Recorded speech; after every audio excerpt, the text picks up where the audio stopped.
नमस्कार दोस्तों, कौटिल्य बलरामपुर के यूट्यूब चैनल पर आप सभी का स्वागत है। हम लोग क्लास 7th की एनसीईआरटी को ख़त्म कर रहे हैं और आज हम लोग देखेंगे चैप्टर नंबर 8 18वीं शताब्दी में नए राजनीतिक गठन। ठीक कि 18वीं शताब्दी में कैसे धीरे धीरे नए राजनीतिक संगठन बनने लगे जब मुगल साम्राज्य का धीरे धीरे पतन होने लगा। लिखा हुआ है, यदि आप मानचित्र 1 और 2 को ध्यानपूर्वक देखेंगे तो आपको पता चलेगा कि 18वीं शताब्दी के पूर्वार्ध के दौरान उपमहाद्वीप में कुछ विशेष रूप से उल्लेखनीय घटनाएं घटी।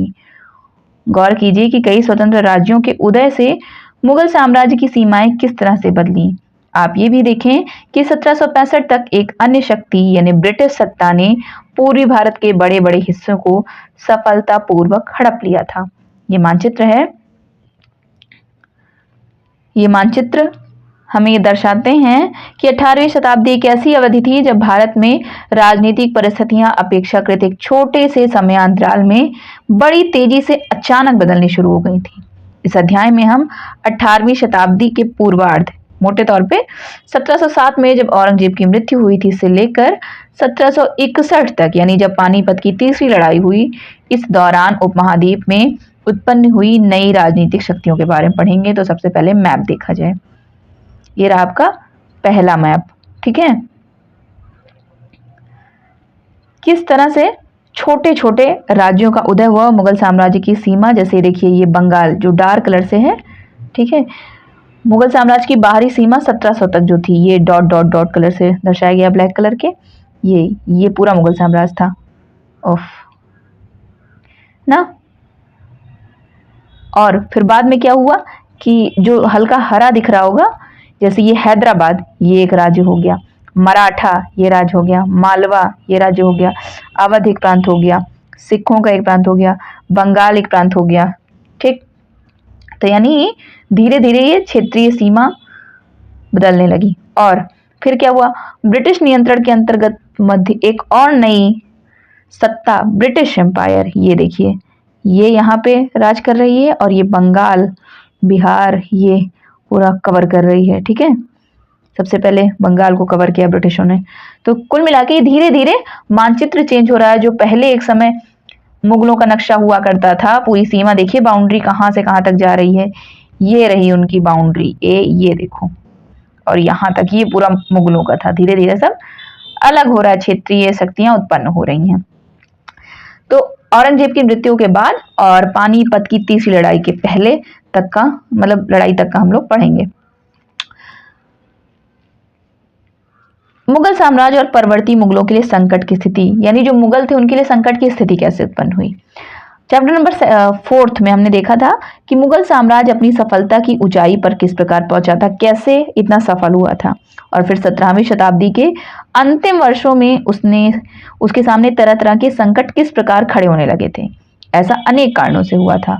बादशाह औरंगजेब ने दक्कन में 1679 से लंबी लड़ाई लड़ते हुए साम्राज्य के सैन्य और वित्तीय संसाधनों को बहुत अधिक खर्च कर दिया था। यानी दक्कन लड़ते लड़ते बहुत सारी सैन्य शक्ति और बहुत सारा वित्तीय संसाधन खर्च कर दिए थे।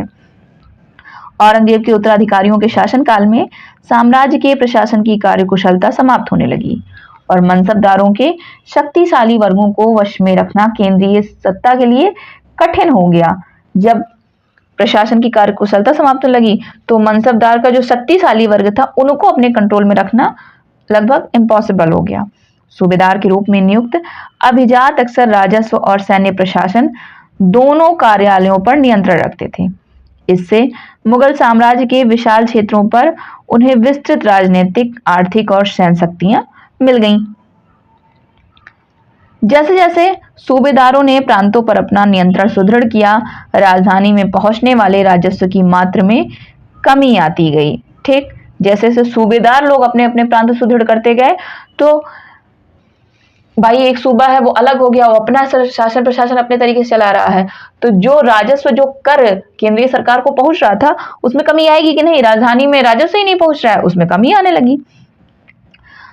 उत्तरी तथा पश्चिमी भारत के अनेक हिस्सों में हुए जमींदारों और किसानों के विद्रोहों और कृषक आंदोलनों ने इन समस्याओं को और भी गंभीर बना दिया। कभी कभी ये विद्रोह बढ़ते हुए करों के भार के विरुद्ध किए गए थे और कभी कभी ये शक्तिशाली सरदारों के द्वारा अपनी स्थिति को सुदृढ़ बनाने की कोशिशें थी। तो जैसे कुछ कुछ विद्रोह हुआ, जमींदार और किसान विद्रोह के कुछ विद्रोह तो इसलिए था कि टैक्स जबरदस्ती ज्यादा बढ़ा दिया गया था, इसके लिए क्या क्या किया गया था, और कुछ इसलिए किया गया जो स्थानीय लोग थे, स्थानीय सूबेदार लोग थे, जो सरदार लोग थे, वो अपनी शक्ति सुदृढ़ बनाने के लिए और अपनी सत्ता पे कंट्रोल करने के लिए इसके लिए विद्रोह किया गया। अतीत में भी विद्रोही समूहों ने मुगल सत्ता को चुनौती दी थी, परंतु अब ऐसे समूहों ने क्षेत्र के आर्थिक संसाधनों का प्रयोग अपनी स्थितियों को मजबूत करने के लिए किया। ऐसा नहीं है कि औरंगजेब के पहले ये लोगों ने विद्रोह नहीं किया है, तमाम विद्रोह हुए थे, मुगल सत्ता को चुनौती मिलती रही थी, तभी तो इतने युद्ध हुए हैं, लेकिन सब पे मुगल सत्ता ने जीत हासिल की और सबको अपने कंट्रोल में कर लिया। पर अब क्या हुआ, उन्हीं के क्षेत्र के आर्थिक संसाधनों का प्रयोग अपनी स्थिति को मजबूत करने के लिए लोग करने लग रहे थे।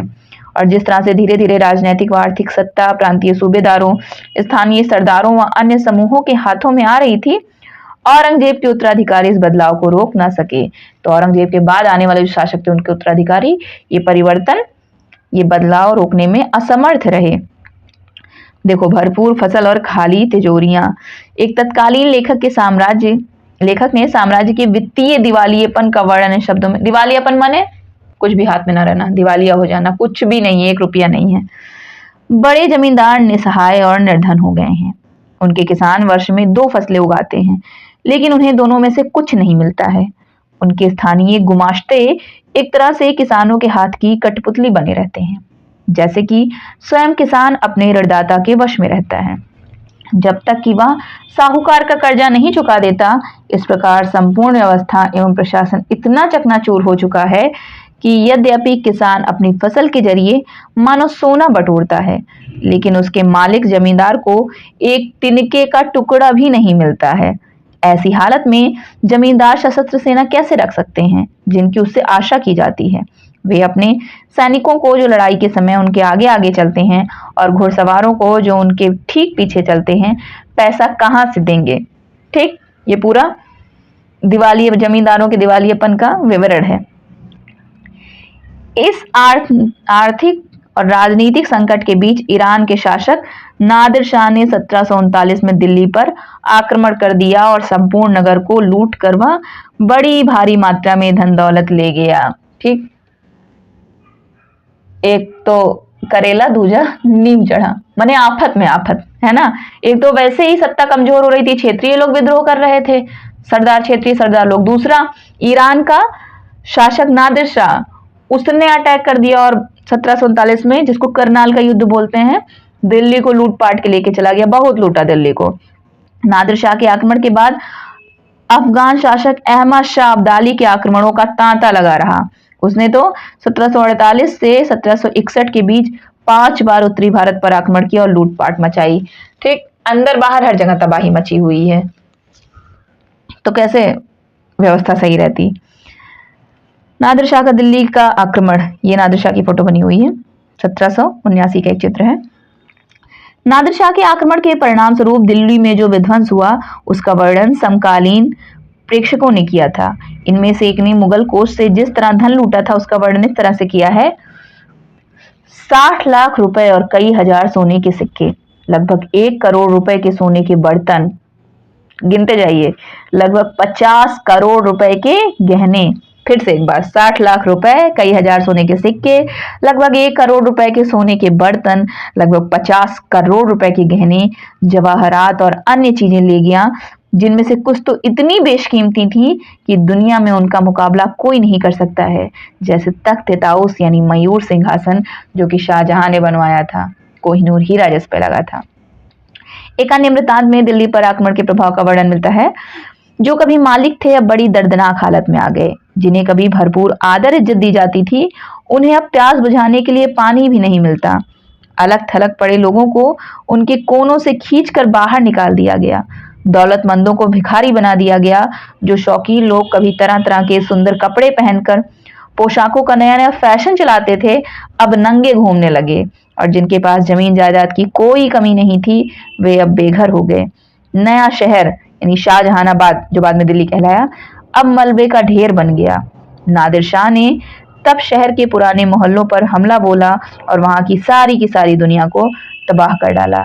ये उसके आक्रमण की विभत्सता थी नादिर शाह के। तो अब होता क्या ऐसे में, साम्राज्य पर सब ओर से दबाव तो पड़ ही रहा था। अभिजातों के विभिन्न समूहों की पारस्परिक प्रतिद्वंद्विता ने उसे और भी कमजोर बना डाला। बाहर से तमाम लूटपाट, नादिर शाह अटैक कर रहा है, अहमद शाह अब्दाली लगातार अटैक कर रहा है, ये तो बवाल है ही है। अंदर जो क्षेत्रीय लोग हैं, ठीक, जो अभिजात के विभिन्न विभिन्न समूह हैं, आपस में कंपटीशन में ही मरे जा रहे हैं। अभिजात दो बड़े गुटों में बटे हुए थे, ईरानी और तुरानी। तुरानी जो तुर्क मूल के थे। काफी समय तक परवर्ती मुगल बादशाह इनमें से एक या दूसरे समूह के हाथों की कठपुतली बने रहे। जो बाद के मुगल बादशाह बने ना, कभी इस अभिजात समूह के कठपुतली बन रहा है, कभी उस अभिजात समूह के कठपुतली बन रहा है। बेहद अपमानजनक स्थिति तब पैदा हो गई जब दो मुगल बादशाहों यानी फर्रुखशियर और आलमगीर द्वितीय की हत्या ही हो गई। अब बताओ हाल, ये बहुत एम्बैरेसिंग मोमेंट था। ये सब मुगल बादशाहों के उत्तराधिकारी हैं, शाहजहां, अकबर, जहांगीर, इन सब के उत्तराधिकारी हैं भाई साहब ये लोग। और दो अन्य बादशाहों अहमद शाह और शाह आलम द्वितीय को उनके अभिजातों ने अंधा कर दिया। दो जन को मार डाला, फर्रुखशियर और आलमगीर द्वितीय को, और अहमद शाह और शाह आलम द्वितीय को उनके अभिजातों ने अंधा कर दिया, आंखें फोड़ दी। फर्रुखशियर का 1713 से 1719 राज रहा। आलमगीर द्वितीय 54 से 59, देख रहे हैं समय कितना कम कम है। अहमद शाह 48 से 54 और शाह आलम द्वितीय 1759 से 1816, ये काफी समय तक राज किए, लेकिन इनके अभिजातों ने इनको अंधा कर दिया। मुगल सम्राटों की सत्ता के पतन के साथ साथ बड़े प्रांतों के सूबेदारों और बड़े जमींदारों ने उपमहाद्वीप के विभिन्न भागों में अपनी शक्ति और प्रबल बना ली। जैसे अवध, बंगाल और हैदराबाद, ये बड़े बड़े जमींदार और सूबेदार यही बाद में प्रांत में कन्वर्टेड हुए। अवध, बंगाल, हैदराबाद धीरे बड़ी बड़ी शक्तियां बन गई। ये एक फोटो बना हुआ है अभिजात के दरबार में स्वागत करते हुए फर्रुखशियर, ठीक, ये फोटो बनी हुई है।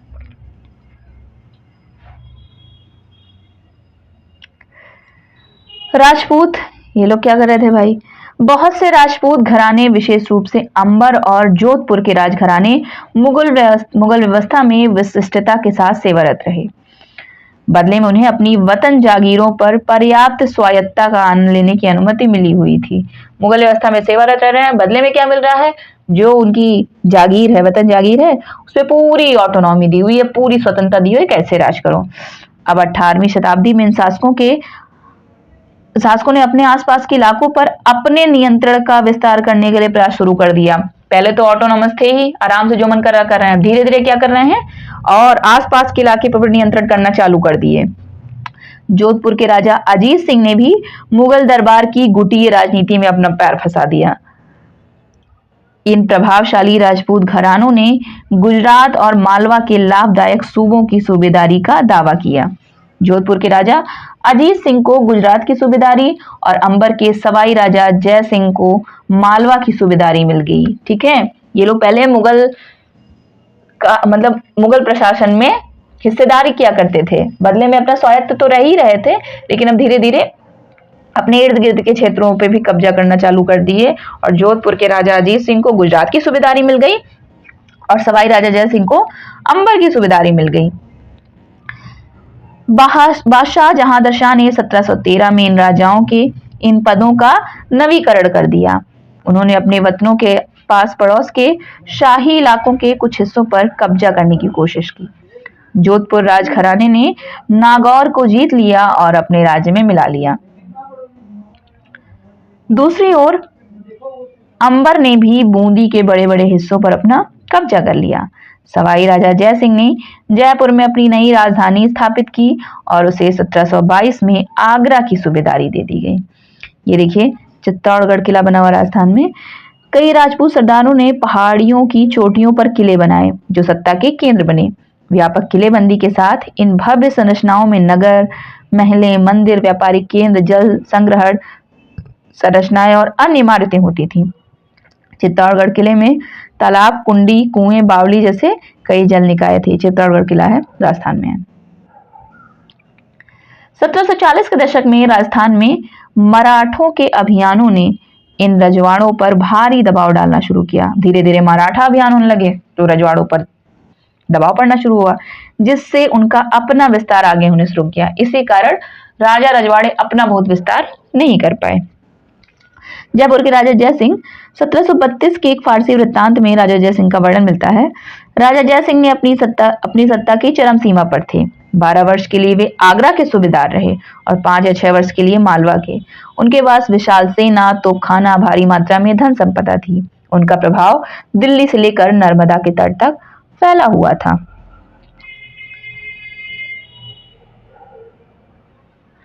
कई राजपूत शासकों ने मुगलों का अधिराजत्व स्वीकार किया था, लेकिन मेवाड़ एकमात्र ऐसा राजपूत राज था जिसने मुगल सत्ता को चुनौती दी थी। राणा प्रताप 1572 में उदयपुर तथा मेवाड़ के बड़े क्षेत्र पर नियंत्रण के साथ मेवाड़ की राजगद्दी पर आसीन हुए माने बैठे, और राणा के पास मुगल अधिराजत्व को स्वीकार करने के लिए कई दूतों को भेजा गया, लेकिन वे अपने निर्णय पर दृढ़ रहे थे। तमाम सारे राजपूतों ने मुगलों का अधीनता स्वीकार करा था, लेकिन मेवाड़ एक ऐसा राज्य था जिसने मुगलों की अधीनता कभी स्वीकार नहीं की थी, और उसी में से एक राज्य था, उसी का राजा, मेवाड़ का ही राजा कौन है? महाराणा प्रताप सिंह, है ना। ये सब देखिए, मेहरानगढ़ किला जोधपुर में, ये सब राजा रजवाड़ों का है, सब बना रहे हैं। ये जयपुर में जंतर मंतर, देखिए ये अब यहां से प्रश्न बहुत पूछता है। अंबेर के शासक सवाई जयसिंह ने दिल्ली, जयपुर, उज्जैन, मथुरा और वाराणसी में 5 खगोलीय वेधशालाओं का निर्माण किया। जंतर मंतर के नाम से विख्यात इन वेधशालाओं में खगोलीय पिंडों के अध्ययन हेतु कई उपकरण है। तो ये जयपुर में जो जंतर मंतर है, किसने बनवाया है? सवाई जयसिंह ने। ये अंबेर के शासक थे, और इसके साथ ही उन्होंने दिल्ली, उज्जैन, मथुरा, वाराणसी, टोटल 5 जगह इन्होंने वेधशालाओं का निर्माण कराया है। आजादी हासिल करना हुआ क्या? चैप्टर नंबर 6 में हमने पढ़ा था कि 17वीं शताब्दी के दौरान सिख एक राजनैतिक समुदाय के रूप में गठित हो गए। इससे पंजाब के क्षेत्रीय राज निर्माण को बढ़ावा मिला।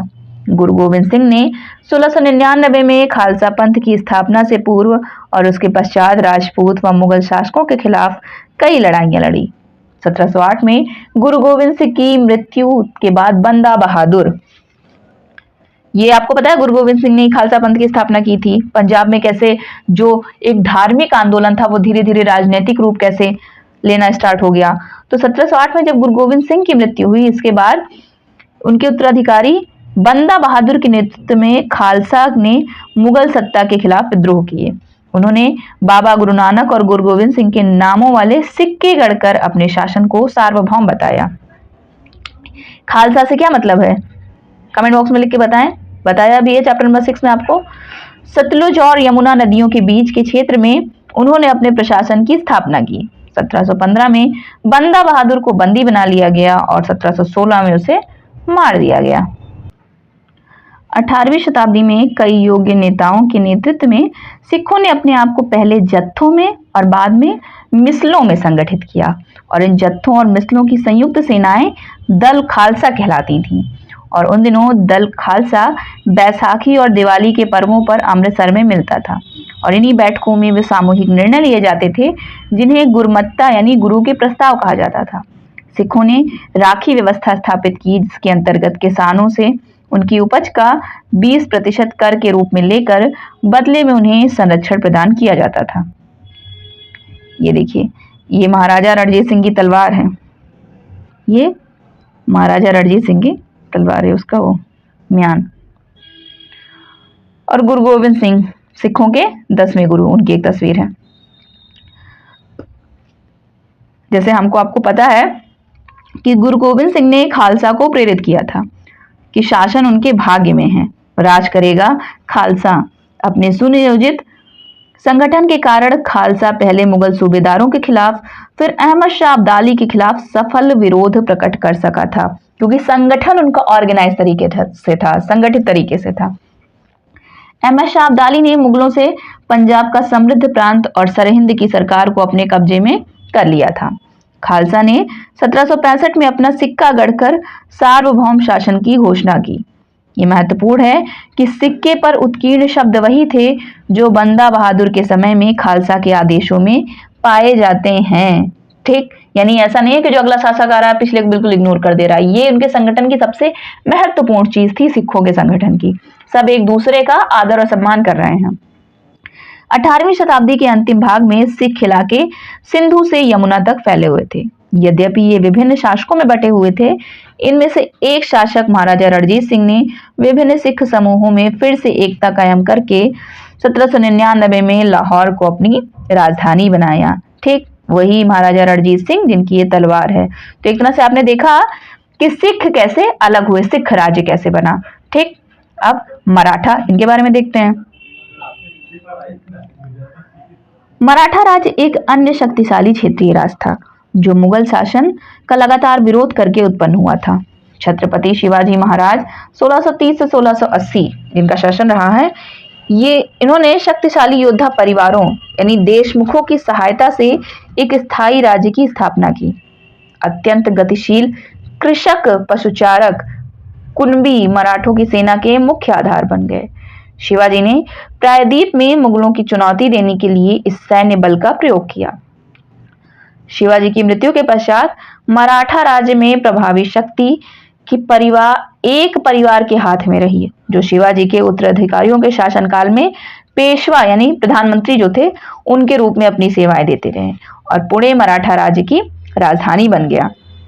पेशवाओं की देखरेख में मराठों ने एक अत्यंत सफल सैन्य संगठन का विकास कर लिया। उनकी सफलता का रहस्य ये था कि वह मुगलों के किलाबंद इलाकों से टक्कर न लेते हुए उनके पास से चुपचाप निकलकर शहरों कस्बों पर हमले बोलते थे और मुगल सेना से ऐसे मैदानी इलाकों में मुठभेड़ लेते थे जहां रसद पाने और कुमुक आने के रास्ते आसानी से रोके जा सकते थे।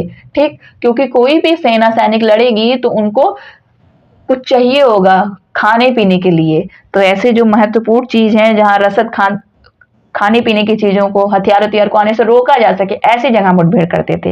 ये सब स्ट्रेटेजी हुआ करती थी। देखिए छत्रपति शिवाजी महाराज हैं, इनके बारे में थोड़ा सा देखते हैं। 17वीं सदी के अंत तक दक्कन में शिवाजी के नेतृत्व में एक शक्तिशाली राज्य के उदय की शुरुआत हुई, जिससे अंततः एक मराठा राज्य की स्थापना हुई। शिवाजी का जन्म शाहजी और जीजाबाई से हुआ। अपनी माता और अभिभावक दादा कोंडदेव के निर्देशन में शिवाजी कम उम्र में ही विजय पथ पर निकल पड़े, यानी विजय करने। जावली पर कब्जे ने उन्हें मवाला पठारों का अविवादित मुखिया बना दिया, जिसने उनके क्षेत्र विस्तार का पथ प्रशस्त किया। बीजापुर और मुगलों के खिलाफ उनके कारनामों ने उन्हें विख्यात व्यक्तित्व बना दिया। वे अपने विरोधियों के खिलाफ प्रायः गुरिल्ला युद्ध कला का प्रयोग करते थे। चौथ और सरदेशमुखी पर आधारित राजस्व संग्रह प्रणाली की सहायता से उन्होंने एक मजबूत मराठा राज्य की नींव रखी। ठीक, ये थोड़ा सा शिवाजी के बारे में था। 1720 से 1761 के बीच मराठा राज्य का काफी विस्तार हुआ।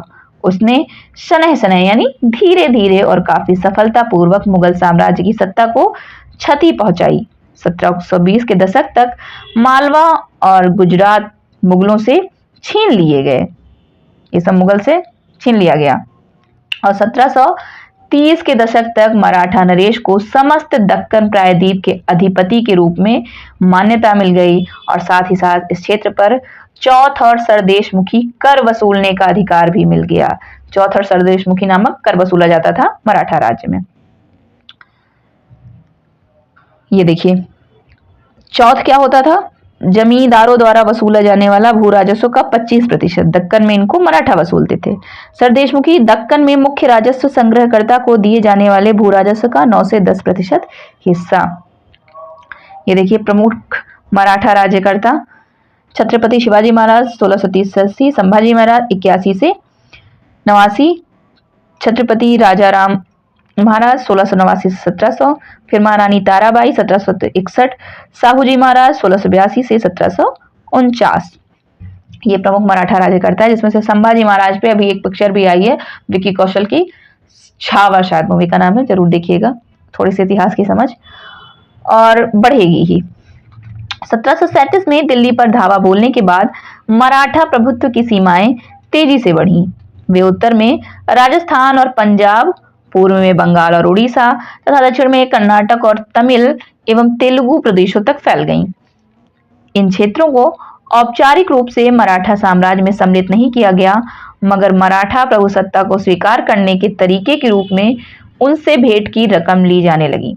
साम्राज्य के इस विस्तार से उन्हें संसाधनों का भंडार तो मिल गया, मगर उसके लिए उन्हें कीमत भी चुकानी पड़ी। बात समझ रहे हैं? मराठा प्रभुसत्ता को स्वीकार करने के तरीके के रूप में यह हो कि प्रभुसत्ता स्वीकार कर लीजिए, भेंट की रकम ली जाने लगी, और साम्राज्य के इस विस्तार से संसाधनों का भंडार तो मिल गया, मगर बहुत बड़ी कीमत चुकानी पड़ी, और मराठों के सैन्य अभियानों के कारण अन्य शासक भी उनके खिलाफ हो गए। परिणाम स्वरूप मराठों को 1761 में पानीपत की तीसरी लड़ाई में अन्य शासकों से कोई सहायता नहीं मिली। जब चारों ओर अपने दुश्मनी पैदा किए हुए हैं तो कौन सहायता देगा? और 1761 में जब युद्ध हुआ पानीपत का तीसरा, तो मराठों को किसी ने सहायता नहीं करी। सबसे दुश्मनी, जगह जगह घूम के चौथ और सरदेशमुखी वसूल रहे हैं, क्या ही होगा, कौन सहायता करेगा? ठीक, ये बहुत बड़ी कीमत थी। और अंतहीन सैन्य अभियानों के साथ साथ मराठों ने एक प्रभावी प्रशासन व्यवस्था तैयार की। जब किसी इलाके पर एक बार विजय अभियान पूरा हो जाता था और मराठों का शासन सुरक्षित हो जाता था, तो वहां स्थानीय परिस्थितियों को ध्यान में रखते हुए धीरे धीरे भू राजस्व की मांग की गई, कृषि को प्रोत्साहित किया गया। एक तो सैन्य अभियान तो थे ही, उसके साथ और भी क्या क्या करे, व्यापार को पुनर्जीवित किया गया। इससे सिंधिया, गायकवाड़ और भोसले जैसे मराठा सरदारों को शक्तिशाली सेनाएं खड़ी करने के लिए संसाधन मिल सके। 1720 के दशक में मालवा में मराठा अभियानों ने उस क्षेत्र में स्थित शहरों के विकास व समृद्धि को कोई हानि नहीं पहुंचाई। उज्जैन सिंधिया के संरक्षण में और इंदौर होलकर के आश्रय में फलता फूलता रहा। ये शहर हर तरह से बड़े और समृद्धशाली थे और वे महत्वपूर्ण वाणिज्यिक और सांस्कृतिक केंद्रों के रूप में कार्य कर रहे थे। मराठों द्वारा नियंत्रित इलाकों में व्यापार के नए मार्ग खुले। चंदेरी के क्षेत्र में उत्पादित रेशमी वस्त्रों को मराठों की राजधानी पुणे में नया बाजार मिला। बुरहानपुर पहले आगरा और सूरत के बीच की धुरी पर ही अपने व्यापार में संलग्न था, लेकिन अब उसने अपने वाणिज्यिक भीतरी क्षेत्र को बढ़ाकर दक्षिण में पुणे और नागपुर को तथा पूर्व में लखनऊ तथा इलाहाबाद को शामिल कर लिया। तो ये भी सब मराठों की देन थी भाई। बाजीराव प्रथम, जो बाजीराव बल्लाल के नाम से भी जाने जाते हैं, पेशवा बालाजी विश्वनाथ के पुत्र थे। वह एक महान मराठा सेनापति थे। उन्हें विंध्य के पार मराठा राज्य के विस्तार का श्रेय प्राप्त है तथा वे मालवा, बुंदेलखंड, गुजरात और पुर्तगालियों के खिलाफ सैन्य अभियानों के लिए भी जाने जाते हैं, बाजीराव प्रथम। ठीक, तो आपने किसको देखा? एक सिखों को, फिर मराठों को, अब किसको देखेंगे? जाटों को। अन्य राज्यों की तरह जाटों ने भी 17वीं और 18वीं शताब्दियों में अपनी सत्ता सुदृढ़ की। अपने नेता चूड़ामन के नेतृत्व में उन्होंने दिल्ली के पश्चिम में स्थित क्षेत्रों पर अपना नियंत्रण कर लिया। 1680 के दशक तक आते आते उनका प्रभुत्व दिल्ली और आगरा के दो शाही शहरों के बीच के क्षेत्र पर होना शुरू हो गया। वस्तुतः कुछ अरसे के लिए वे आगरा शहर के अभिरक्षक ही बन गए। जाट समृद्ध कृषक थे और उनके प्रभुत्व क्षेत्र में पानीपत तथा बल्लभगढ़ जैसे शहर महत्वपूर्ण व्यापारिक केंद्र बन गए। सूरजमल के राज में भरतपुर शक्तिशाली राज्य के रूप में उभरा। 1739 में जब नादिर शाह ने दिल्ली पर हमला बोलकर उसे लूटा, तो दिल्ली के कई प्रतिष्ठित व्यक्तियों ने भरतपुर में ही शरण ली थी और नादिर शाह के पुत्र जवाहिर शाह के पास 30,000 सैनिक थे। उसने 20,000 अन्य सैनिक मराठाओं से लिए, 15,000 सैनिक सिखों से लिए और इन सबके बलबूते पर वो मुगलों से लड़ा था। पॉइंट टू बी नोटेड, ऐसा नहीं है कि वो अपने साथ ही सारे सैनिक लेके आ रहा है। उसके पास, उसके पुत्र के पास, नादिर शाह के पुत्र के पास मात्र 30,000 सैनिक थे। बाकी और कौन दे रहा है? मराठा दे रहे हैं, सैनिक सिख दे रहे हैं और फिर मुगलों से लड़ाई हो रही है। जहां भरतपुर का किला काफी हद तक पारंपरिक शैली में बनाया गया, वहीं दीग में जाटों ने अंबर और आगरा की शैलियों का समन्वय करते हुए एक विशाल बाग महल बनवाया। शाही वास्तुकला से जिन रूपों को पहली बार शाहजहां के युग में जोड़ा गया था, दीग की इमारतें उन्हीं रूपों के नमूनों पर बनाई गई थी। ये देख लीजिए, जाटों की शक्ति सूरजमल के समय पराकाष्ठा पर पहुंची, जिन्होंने 1756 से 1763 के दौरान भरतपुर जाट राज्य को आधुनिक राजस्थान में संगठित किया। सूरजमल के राजनैतिक नियंत्रण में जो क्षेत्र शामिल थे उसमें आधुनिक पूर्वी राजस्थान, दक्षिणी हरियाणा, पश्चिमी उत्तर प्रदेश और दिल्ली शामिल थे। सूरजमल ने कई किले और महल बनवाए, जिनमें भरतपुर का प्रसिद्ध लोहागढ़ का किला इस क्षेत्र में बने सबसे मजबूत किलों में से एक था। ठीक, ये देखिए जो दीग की इमारतें के बारे में बात हो रही है वही है 18वीं शताब्दी का दीग का राजमहल समूह। इमारत की छत पर मुख्य सभा भवन के बांग्ला गुंबद पर गौर करें, ये देखिए जाटों ने बनवाया है। तो कुल मिला के इसमें जो 3 क्षेत्रीय शक्तियों के बारे में देखा आपने, किसके किसके बारे में, एक तो मराठों के बारे में, सिखों के बारे में, जाटों के बारे में, कैसा पानीपत का जो 1761 में युद्ध हुआ किस तरह से सबकी शक्ति चित्तर-बित्तर हो गई। ठीक, मराठों और अहमद शाह अब्दाली के बीच पानीपत का तीसरा युद्ध हुआ था। ये सारा आप वो कर लीजिएगा। देखिए विचार करना, 18वीं शताब्दी में सिखों का किस प्रकार संगठन किया गया, मराठा शासक दक्कन के पार विस्तार क्यों चाहते थे, कि आपके विचार से आज महाजन और बैंकर उसी तरह का प्रभाव रखते हैं जैसा कि 18वीं शताब्दी में रखा करते थे। क्या अध्याय में उल्लिखित कोई भी राज्य अपने प्रांत में विकसित हुए हैं, कोई भी ऐसा राज्य है जो आपके अपने प्रांत में है, और यदि हाँ तो आपके विचार से 18वीं शताब्दी का जनजीवन आगे 21वीं शताब्दी के जनजीवन से किस रूप में भिन्न था। राजपूत, जाटों, सिखों तथा मराठों में से किसी एक समूह के शासक के बारे में कुछ और कहानियों का पता लगाएं, और यहीं पे ये चैप्टर होता है आपका समाप्त। ठीक है, इसके बाद हम लोग ये क्लास 7 की एनसीईआरटी का आखिरी चैप्टर था। इसके बाद हम लोग क्लास 8 की एनसीईआरटी खत्म करेंगे हिस्ट्री की। अगर आपको वीडियो अच्छा लगा तो लाइक करें और कमेंट बॉक्स में उत्तर भी दें। चैनल को सब्सक्राइब तो करना ही करना है। बहुत बहुत धन्यवाद।